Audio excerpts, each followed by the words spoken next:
Well, now my haere mai, it's Rachel Froggatt, Chief Executive of Women in Sport Aotearoa and Secretary General of the International Working Group on Women in Sport, here broadcasting live from Birkdale in Auckland for our very first Leadership from Lockdown episode in our brand new series. I couldn't be more privileged or excited about the opportunity to do this series. We've had a relationship with the Trans-Tasman Business Circle for about 18 months now, and they are an amazing strategic partner of ours and always willing to look at and think about creative ways of engaging with audiences and giving value. So today's event is a really special one because it's our first one, but it's also an opportunity for us to give you as much insight, advice, stories, and possibly not so positive stories from some of the leaders across our sector, and look at the decisions they're making in the context of the COVID-19 pandemic, but also in the context of what this then looks like for us over the next few years. So I'm delighted at this point to hand over to our moderator for week one, the amazing sports reporter, well-known sports reporter, Rikki Swannell. So Rikki.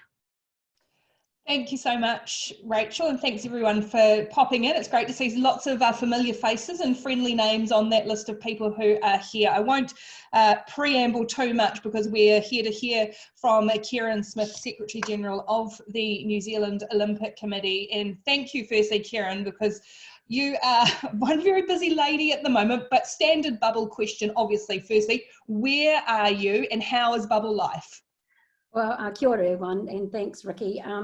Well, I'm here in St Heliers in Auckland, and I have to say that the bubble life has taken some adjustment, but in the rhythm and enjoying the opportunity once you kind of get through the denial piece. Yeah, absolutely. I guess for you as a leader, how are you staying engaged with your team? Obviously, all the rest of the New Zealand Olympic Committee staff and external contractors all working from home. So how are you staying engaged with them and leading your organisation from the home in St Heliers? Well, it's really been interesting, and you sort of reflect on this as the fact that you know everyone is available when you want them. They're not on a plane to Tokyo, or they're not doing something else. So the amazing thing about this is you sort of have a different rhythm of time, a different availability schedule. It has been hectic, and I guess I'm very mindful of that. For us, people's lives are in a state of chaos. So on the one hand, we're talking about, you know, our daily lives and all the emotional roller coaster that people are going through with the changes to their rhythm and whatever's happening with family or parents or all of those things. But then on top of that, we're trying to make some pretty weighty decisions and move things forward. So for us, it's been really important to stay connected through the last few weeks. We've sometimes been, as a senior management team, talking 3 times a day. Some of it incredibly productive and fast paced, but some of it a little bit chatty and catching up on each other and how we're going. So a real mixture, but I've certainly found it interesting as a leader to be in that environment. Yeah, well, you've got a pretty chatty and jovial bunch to work with. Do you have to be mindful, I guess, though, of that people not doing too much, not working overtime in what has been such a really full-on period for the last couple of weeks for the Olympic Committee? Yeah, totally. I mean, I think you can find yourself, and I do, you're just basically available and talking, you know, all day and all night. Because one of the things that we are involved with is an Olympic movement, and obviously their timeframes in, you know, in Lausanne are not aligned to our own, and also there's been quite a lot going on in the Commonwealth movement as well. So that's interesting. So you're really mindful of the health and well-being of our team, and thinking about them and their families, and just trying to make sure that people are taking care of themselves. I mean, for me, in a leadership role, I think it's important because sometimes you're faced with a lot of fast moving stuff, you know, decisions coming at you. Often for us, we're not necessarily always making them, we're responding. And I've found that interesting to reflect on some of the opportunities I've had to attend various leadership programs and the like. And in particular, in the last couple of weeks, have been referring to some of the material that I learned last year on a scholarship I got through Sport New Zealand Leadership Award which was to attend a course in Singapore around, high performance leadership. And it was Professor George Kohlreiser who took it. Was very much, his focus is very much around not being a hostage to anything.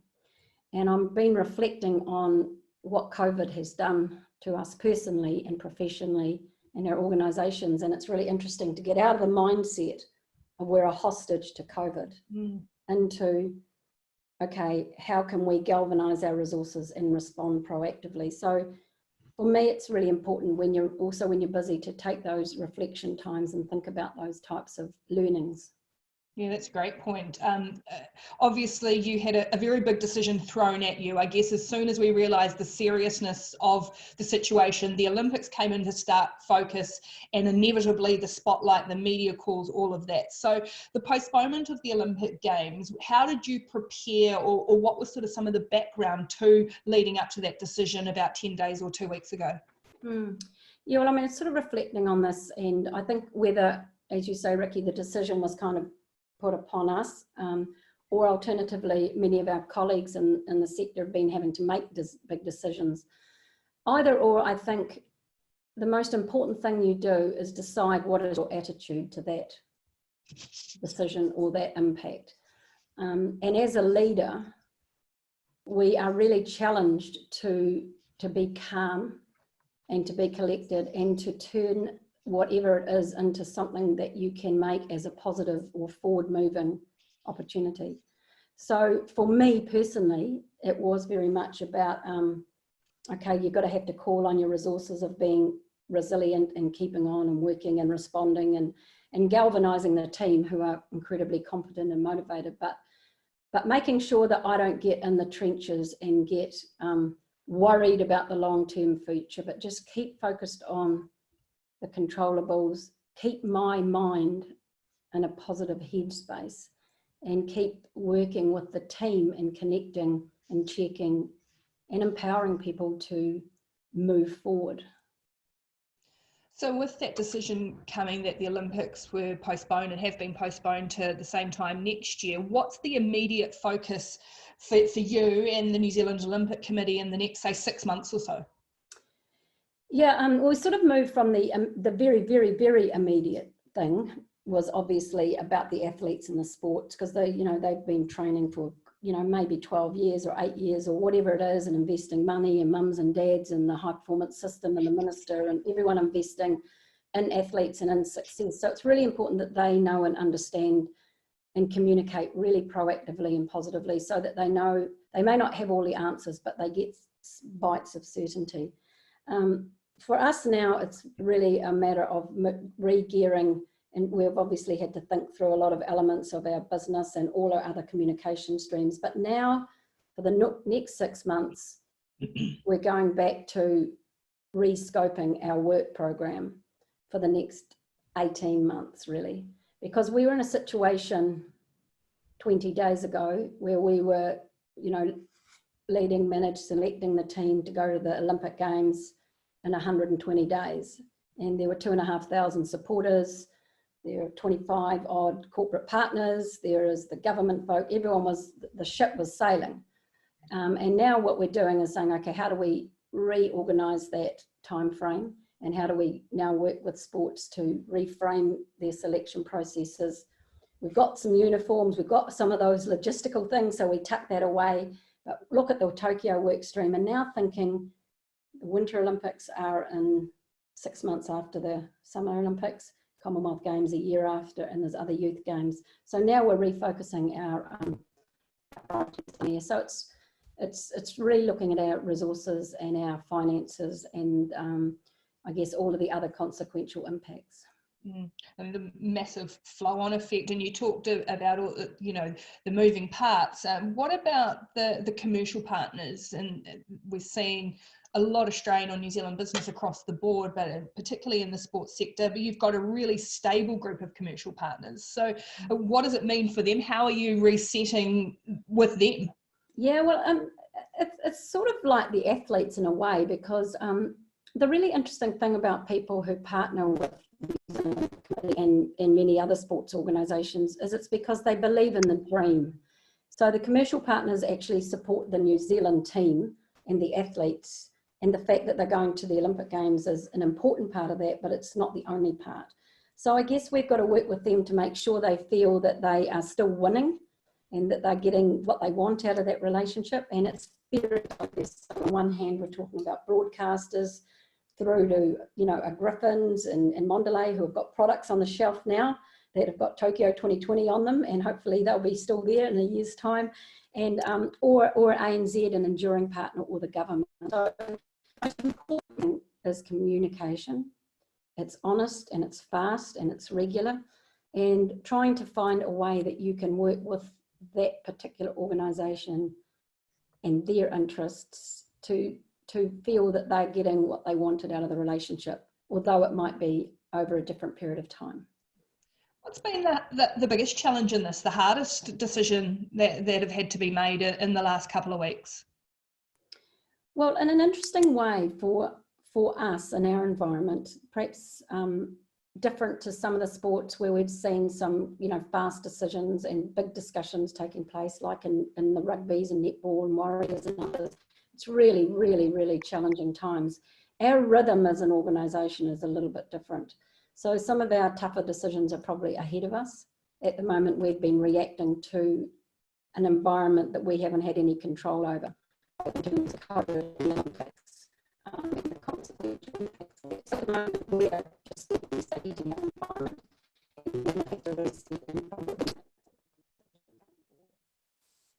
Oh, I think, have you still got us there? Have you lost me, or can you hear me okay still, Kereyn? I can hear you. Oh, you are there, you are back. Excellent. Phew. We don't want to lose you.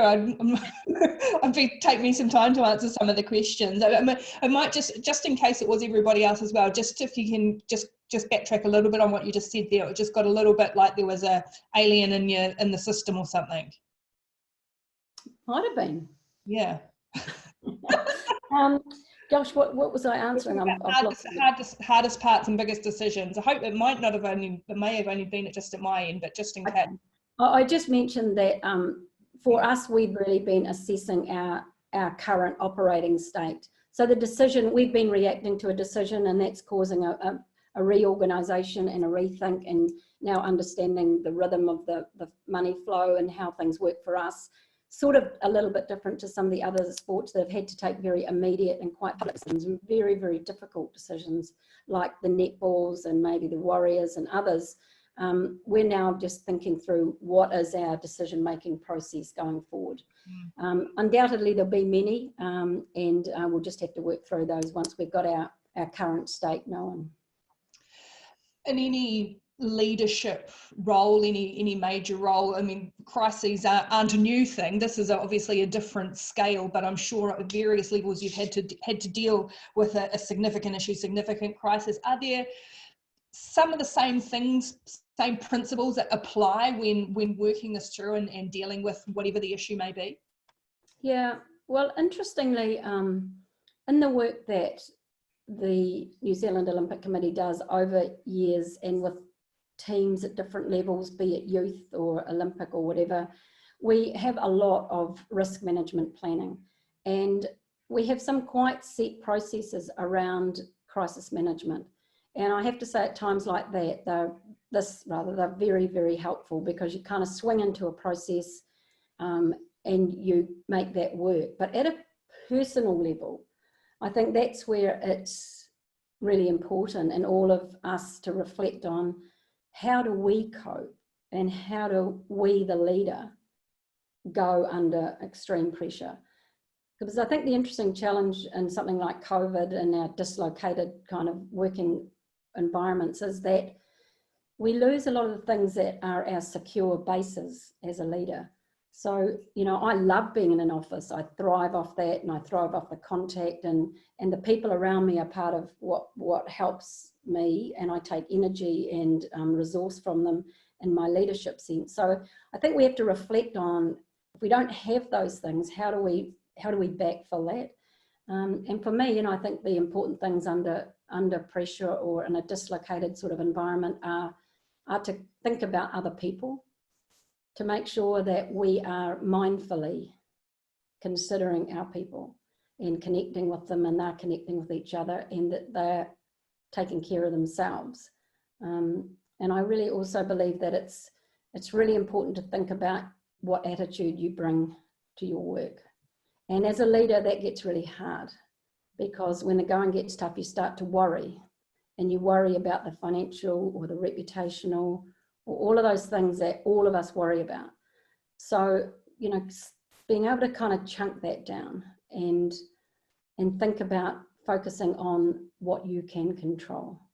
And that's really hard, but it is really important, because you could start thinking like the day the Olympics moved.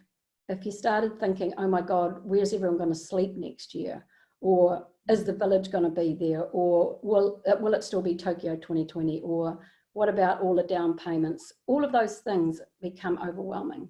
So, you know, just to back up the truck a little bit and to keep thinking that you can do this thing, and reach out. Think about the people that support you as a leader. Who do you trust? Who can you ring up and say, Jesus, I'm stuck. What can I do? What would you recommend? And listen. I was actually listening to a podcast the other day. I think we're all doing a little bit of it. And they were talking about, in a time of crisis, you've got to listen more and listen to people that you trust.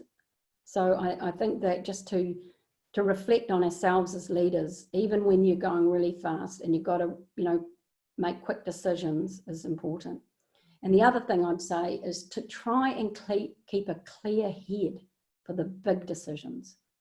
You know, surround yourself with people who you trust in your team, and empower them to get on and do what they need to do, but then leave a little bit of headroom so that you can check and make sure it's the right tone, it's representing your culture and your values, and you as a leader bring some calmness to the flurry of activity. That's great advice. And we could probably do a whole session on podcast recommendations, but I'm conscious of getting to everyone's questions. So I'll just quickly looking at the sports side of things again. How do you think this postponement of the Olympics, what's the flow-on effect going to be in sport for the next couple of years? I think it'll be massive. I mean, the Olympics being moved in and of itself is actually a monumental undertaking. It's the biggest singular event. We know it's got 206 countries, there's 32 events, it's broadcast, it's just massive. Just think if you're even going to have a village there next year. I mean, those are all the questions that still need to be worked through for the athletes, massive. But the knock-on effect on the program is huge. So what this now means is that, you know, some of the events that were going to take place, World Athletics and other events in 2021, are now moved, and then they clash with other events, and so there's a big rescheduling there.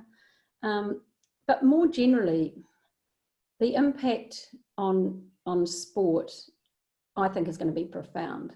So on the one hand, it's a great opportunity, because what we've had reinforced is how important sport and physical activity is to us as a nation. First and foremost, when there is none, it really, really matters to our morale and to our activities and our lives, you know, everything about that. So it reinforces it matters, and it also will circuit break the way things have been, whether it's leagues or competitions, how community sport runs, you know, how global sport runs. So I think things will be different, and there'll be a lot of knock-on effects. It's interesting because I think you can say what are the risks and what are the opportunities, and that in itself is a really exciting opportunity. Yeah. Well, look, we'll get to some of the questions that have been popped in on the system, and a reminder to anyone, you can just pop them in that little Q&A part, and we'll just work our way through them. So going here from the top, how is the NZOC working to build confidence with the NSOs and the athletes, and how they train and how they qualify for Tokyo 2021, and the international travel, I guess, still a question mark over that? Yeah, well, so the first question really about confidence with athletes and NSOs, that's really just through regular communication.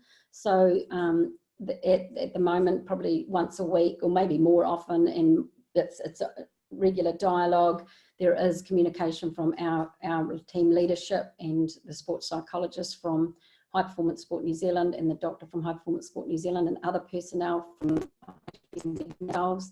with athletes and being available, providing support, talking, helping them to recalibrate their plans and to reset their goals. So it's not easy. I mean, this is devastating. This is hugely, hugely devastating and hugely disruptive for athletes. That's on the one hand, and then similarly with the NSOs through various networks, ongoing communication, and just letting people know information as it becomes available, because there's a lot more yet to come. Another one here, oh, the screens move. We've got to keep up with how they're all moving up the top and down the bottom. It's my technological side. Almost all businesses have had their business models changed as a result of the crisis. Will there need to be any changes in the fundamentals of traditional Olympic sports? I think there'll be a change in fundamentals of most sports, personally. You know, whether it might be how community sport is reinvented. We might see a lot more interconnectivity between what happens in schools and in clubs and online and in training facilities in the commercial sector. I mean, we're already seeing it. You think about Les Mills on TV with TVNZ, seeing Netball New Zealand have come out with online resources for kids. I mean, these things, and we've only been in lockdown 2 weeks. So when you think of the potential for the business models to change, it's a traditional sport, and it's in what we might call more new wage sport. So I think across the board we'll see that, and maybe we'll also see some different types of. I mean, because one of the things I reflect on a lot is, what does this mean for women and girls? Because obviously here today we're focusing on a session with IWG and thinking about their conference in 2022, and maybe some of this experience and our learnings can be, you know, really featured in that conference program as to how we work differently. But we're seeing it in connection, we're seeing it in leadership, the characteristics that women bring as leaders into sport is perhaps characterised sometimes as a more empathetic type of leader, more consultative type of leadership. That's the kind of leadership that we all need in sport to rebuild and to be inclusive in diverse positions. So there's some significant opportunities there. You mentioned earlier about the time frame with now Tokyo moving to July 2021 and then the Winter Olympics and the Commonwealth Games. Is there any chance that the Winter Olympics could be deferred, or is there any risk to the Commonwealth Games? No, not to my knowledge. I think there's a little massaging around the Commonwealth Games, around the program delivery, so that it can, you know, sit alongside other events in the UK at the same time, around broadcast arrangements and the like. But and that's same with Beijing. I'm not aware of any particular proposals in terms of the Winter Olympics, but just how much things have changed was evidenced last night. For example, one of our directors was on a conference call last night with Beijing 2022 about an open day. It was an open night, open session. There were National Olympic committees from around the world on this open session. Typically, that would have been a visit to Beijing. It would have meant that people got on an aeroplane and they flew to Beijing and they spent a few days and they looked around the city and then they came back. Last night, they did much of that in 3 hours on Zoom call. So that's a classic example of the sort of circuit breaker opportunities that we're seeing at the moment. Amazing. Another question's come in here, hopefully, exactly. The coronavirus will be over or largely over by July 2021, but we are sort of starting to see the reality of cases in Japan and cases rising. Does that worry you about ongoing health issues at the Games? And how open to that has Japan been about its situation with regards to coronavirus? Yeah, I mean, I think sadly, this situation might be around in waves for a period of time. In terms of Japan's position with coronavirus, you know, reportedly they were in a bit of a holding pattern. They took early measures and closed schools and the like, and there was, we understand, containment. They've seen a bit of a re-emergence of coronavirus in their community. It's always worrying in any games team environment. Health issues are a real risk, no matter what the situation. We faced this in Rio. Totally different. It wasn't a global pandemic, but Zika And those risks, if you get an illness like that amongst 10,000 athletes, it's really, you know, really problematic. So it still is some risk around 2021, but we hope that it's not of the scale and severity. NZOC has got many stakeholders. We've talked about commercial partners, we've talked about athletes, but what about keeping the Kiwi public engaged with the team during this lockdown time and going forward and impressing on this new Olympic timeline? Yeah, well, so far I'm hoping that the media have done a very good job of this, because there's been so little other sport to report on. There's been quite a fabulous focus on the Olympics and communicating that. So yeah, I mean, it's a constant balance. Right now, our communications working with the athletes and our own people has been around athletes in lockdown mode and how are they adjusting and coping and training in the level 4 environment. So showcasing some of that and helping them be inspiration for others and setting up activities where kids can follow them and do that type of thing. But in essence, now we have to rescope our whole comm strategy through now to Tokyo being delivered in 14 or 15 months, not the 4 or the 3 it was before. So I think we'll probably, you know, perhaps once this is over and we can have some sort of normality, scale back a bit and then pick it all up again when we start the selections later this year. Yeah, no pressure to your comms team No. or anything like that. And I guess this follows on to hello Kate King, who's asking about you. As you're saying, you've got companies like Griffin's promoting the Olympics and the New Zealand team. How do you and them, you've got to keep that hype going as well, because we were so close, we were seeing teams named and that excitement was really building. Yeah, I mean, I think what have we had? We probably had about 10 days since the Olympics were confirmed to be moved. Feels like a lot longer. And probably about 10 working days to be working through these individual discussions with partners who have different roles and functions. And so at this stage, those are the sort of things we're talking about with our partners, and depending on whether they're something like you buy in the supermarket or whether they're broadcast or whatever, they have different roles to play in the story.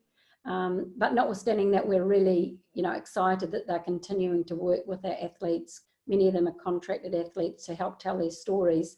So I guess what we've got now is a longer story, and then less time before the other games come along. So hopefully it can be a win-win. Just a really cool question from Tony Hayward. What moments in this new state have you been really proud of, or what successes have you had as a leader? Can you give us some examples? Because you know, we do tend to focus on the tough times, but there's got to be wins in this as well, right? Yeah, I mean, I was, I think it was about 4 days after the games were confirmed as being moved, and we had a board meeting on Zoom, and the senior management team were able to give the board a complete briefing on, you know, elements of athletes, sports, our working relationship with high performance sport and Sport New Zealand, the discussions we'd had so far with commercial partners, the briefings we had set up with people, considerations of how we're going to deal with this in terms of ticketing and revenue and all of that. And kind of when I finished that, you know, and reflected on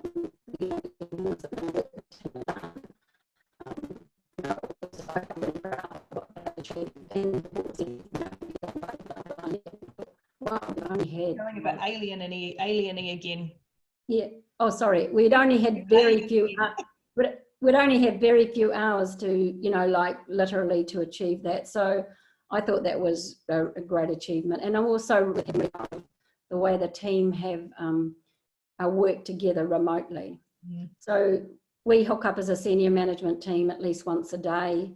There's a Wellbeing group that are sending out quotes and activities and apps and things to do and work sessions each day. We had a social club that's doing quizzes and dress ups and riddles, and so all of those things, and staff meeting twice a week and keeping connected. So I've been really proud of how they've embraced the challenge. What's been your biggest thing that you've learned as a leader in dealing with this? Yeah, good question. I don't know. I'm out of the woods yet, Rikki. But I think what it really reinforces is to go back to some first principles of leadership, and to be mindfully thinking about you as a leader, people as a leader, and me as a leader, and making sure that I am walking the talk, that I can be as calm as possible, and that I'm seemingly grounded and considerate, and that I'm caring for people, and also that I don't know all the answers. So total dependence on the board and staff and others who advise with it, you know, that you need to listen to that. So we need to be a little bit vulnerable.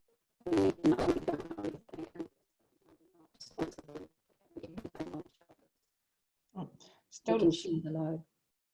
Still losing you a little bit in and out every so often, but I think you're right. Just sit, don't move. No, don't move.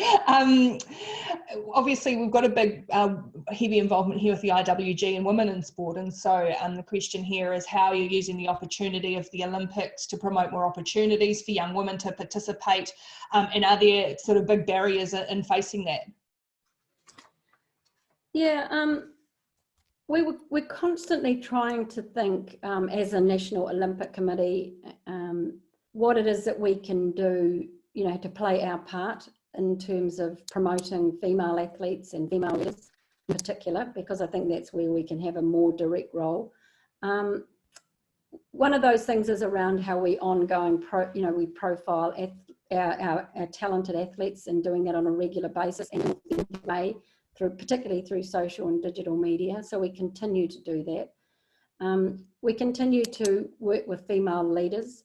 So we have a program that is in its just about to finish, second intake now, second program now called Female, it's a Female Olympians Women's Leadership Academy. And that's looking at how, when athletes complete their career, how they can be leaders in the Olympic movement going forward. There's various ways that we do that, and also through the athlete voice. So really important to us that we have the Athletes Commission, who are elected by our athlete population, involved in our decision making and in our board and all of our commissions. So they bring a really contemporary view, which is typically very reflective of diversity and inclusivity and a more modern contemporary approach. And there's a couple here that probably combine quite nicely together, and was one about, is there anything that, will you have to reduce the number of athletes or support staff going to the games? And I guess, how has the lockdown affected the NZOC financially, jobs and all of that side of it? Okay, so the first one, the size of the team. We don't anticipate that we will have to significantly adjust that. Prior to the change of date, we had 187-ish athletes from New Zealand who had either qualified by country, for example, in a boat or something like that, or by name in New Zealand at the Tokyo 2020 Olympics. And all things being equal, those quotas will remain. And there was some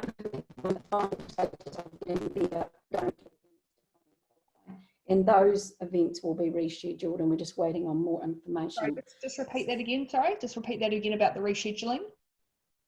So we had about 187 athletes who were qualified by name or by country, if it was a boat or something like that. So all things being equal, and those athletes maintaining standards and being fit and well, they should otherwise be selected for 2021. And then there were a few who were completing their process of qualification, and those ones will now be rescheduled, and we're just waiting on that information. So that should lead for us to a team, similar to what we anticipated. It's still to be confirmed, but that would be what we expect at this point. Can you hear me okay now? Yeah, it's just going in and out a little bit. It sounds like sort of your body's being a bit possessed and losing your voice or whatever. And what about any financial impacts on you as an organisation? Yeah, so there's a lot of financial impacts. We're just working through what that looks like. For some people, it's changing their funding arrangements from 2020 to 2021, and just how well equipped some people are to honour their obligations. So we're working through all of those processes at the moment. However, the signals are positive. People are really engaged and want to continue their investment strategy. So it'll likely be a move. And the other thing that impacts on us is because we start our expenditure for the Games the following year. So that's in preparation for Beijing Winters and for the Commonwealth Games. So what that means is that it's going to be a very big year. But we're just re-scoping all of those implications. There's another question here about the impact and opportunity for women in leadership. What opportunity do you think there is for sport to as we recover and rebuild, to be more inclusive? Yeah, well, I mean, there's a risk and an opportunity here.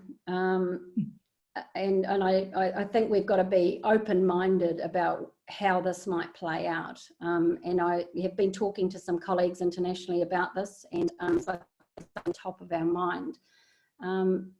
The opportunity is that as we need to have organisations fit for the future, and organisations fit for the future need diverse leadership, and they need to be inclusive organisations, and they need women, centrally involved in that. And that's a really important element. And also the way we work in a leadership context, the opportunity for women to be more involved in the workforce in sport, I think will open up. I see that workforces will be more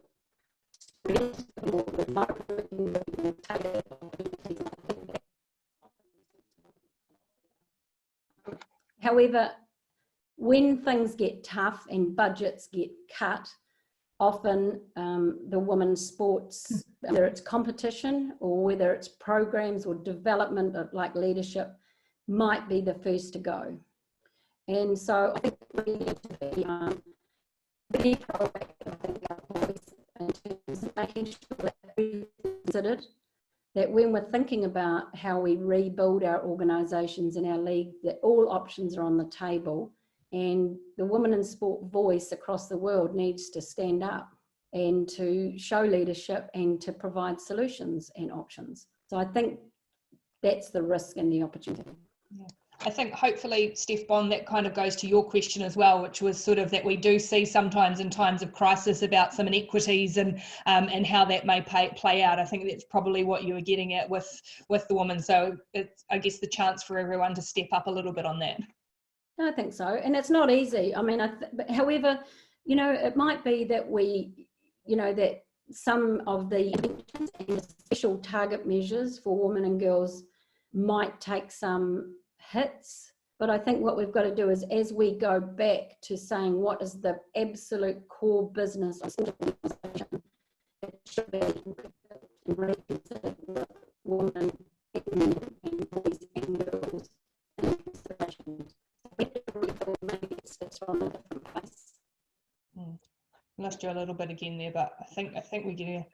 I think all the children must be in the neighbourhood. St Heliers, you're just round the road, and it's like you're somewhere else. And there's a couple of questions that have popped up for a few people with regards to the international travel situation. And look, as pointed out, we're doing a good job here in New Zealand of flattening the curve. But what are those potential border restrictions, international travel, the impact that those are going to have on athletes and within world sport, I guess? Well, it's probably a huge impact, and it's not known yet quite how long that will, be impactful.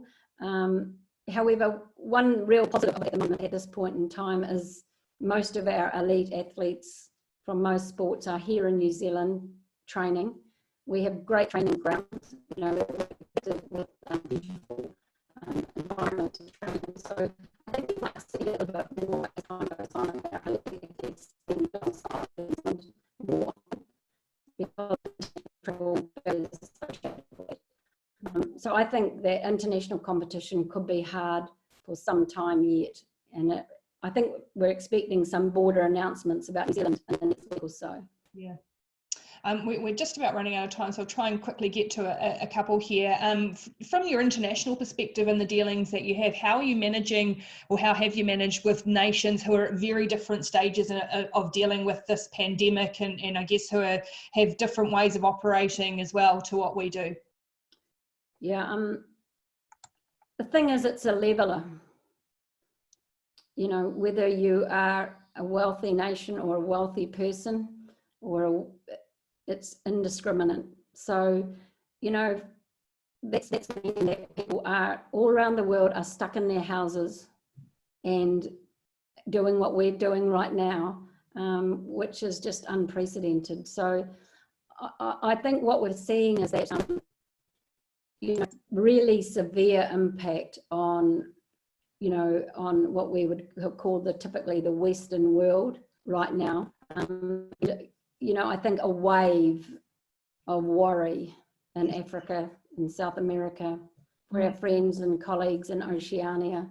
So I think if you're not in it, you're waiting for it to come. So I think it's really good.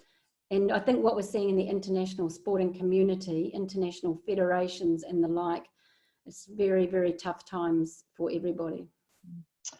All right, Kereyn, well, look, we'll stay there, and we'll, sorry we couldn't get to all the questions, but I think we got some pretty good answers there. I'll hand over to Sharon Lloyd very quickly as well.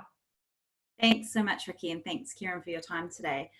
We do launch a poll at each one of our virtual events, which you'll see coming up in front of you now. So I'll give you a little bit of time to answer that. And while everyone is doing that who's with us today, Kereyn, I'd like to formally thank you for your time today.